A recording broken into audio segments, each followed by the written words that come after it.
Alright class, well good morning. I hope you're excited because today we are going to be discussing the French Revolution and its important dates and events and overall its significance. Sounds fun, but I don't really understand it. Pay attention then. It should be really helpful. Well, to start off the French Revolution, it was a period of time in France where the people overthrew the monarchy and took control over the government. Noticing a downward economic spiral in the late 1700s, King Louis XVI brought in a number of financial advisors to review the weakened French treasury. Each advisor reached the same conclusion, that France needed a radical change in the way it taxed the public because of its debt and wars. France, divided into 3 states, the third estate felt that they weren't getting enough representation and wanted popular sovereignty. Louis XVI was a king in France during the outbreak of the French Revolution. He did not like politics nor his people. He only cared about his luxurious lifestyle.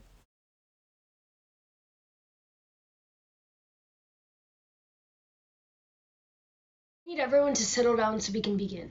Welcome to the meeting. As your new financial advisor, we are losing money by the day. We cannot continue this lifestyle that you, King Louis, insist on. We were involved in the 7 Years' War and the Revolutionary War, which has caused our country to go completely bankrupt and cause inflation. How do you plan on fixing this? No, I will not get rid of this lifestyle. We must find another solution.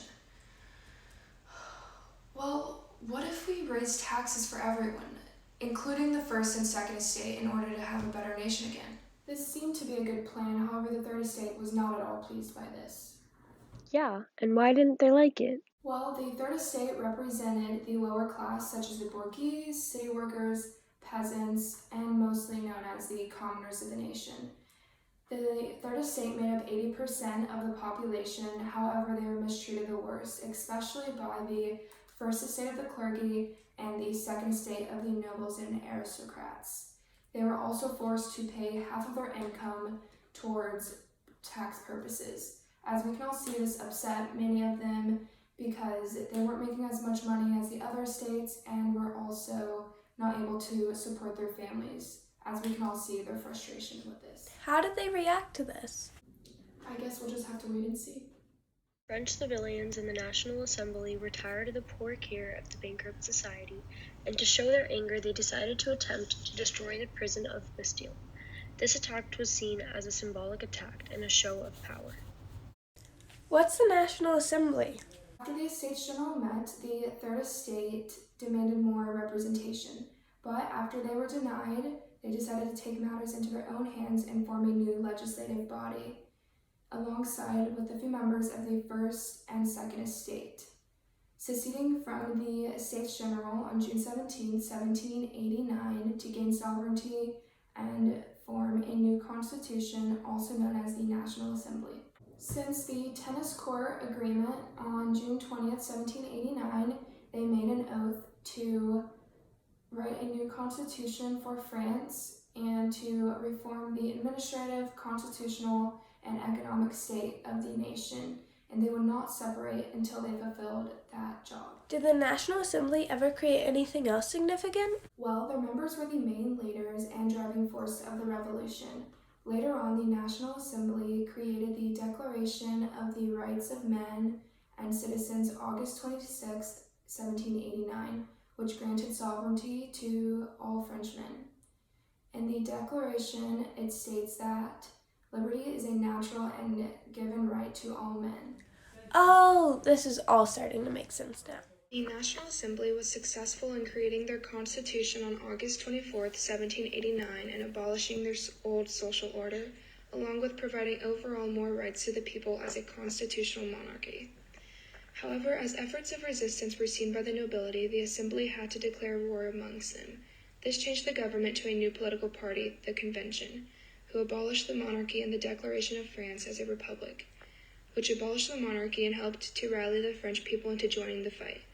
The party was successful in eliminating enemies and even executed King Louis XVI and his wife, Queen Mary Antoinette, on January 21, 1793, on the grounds of treason after they tried to flee the country. September 1793 to July 1794, there was a time called the Reign of Terror. This was instituted and led by Maximilian Robespierre. he led a group of people called the Jacobins who helped induce this reign. During this, he made a law which stated that anyone suspected of treason was allowed to be put in prison or executed. This caused more than 15,000 people to be executed and about 500,000 people to be arrested, without a full and fair trial. Once this reign was declared wrongful, the French army removed the foreign invaders, arrested Robespierre, and later executed him. The French armies who overthrew the Jacobins were led by a young general also known as Napoleon. Who's Napoleon? Well, Napoleon was a general who took over the French army after the execution of King Louis XVI. French armies led by Napoleon were making progress in every direction. Napoleon's forces drove through Italy and reached as far as Egypt before facing a deflating defeat. He received word of political upheavals in France, and Napoleon returned to Paris. He arrived in time to lead a coup against the Directory in 1799, eventually stepping up and naming himself First Consul, effectively the leader of France. With Napoleon at the helm, the Revolutionary ended, and France entered a 15-year period of military rule. Napoleon had a lot of success, like his legal reform, the Napoleonic Code, that had a major influence on many civil law jurisdictions worldwide.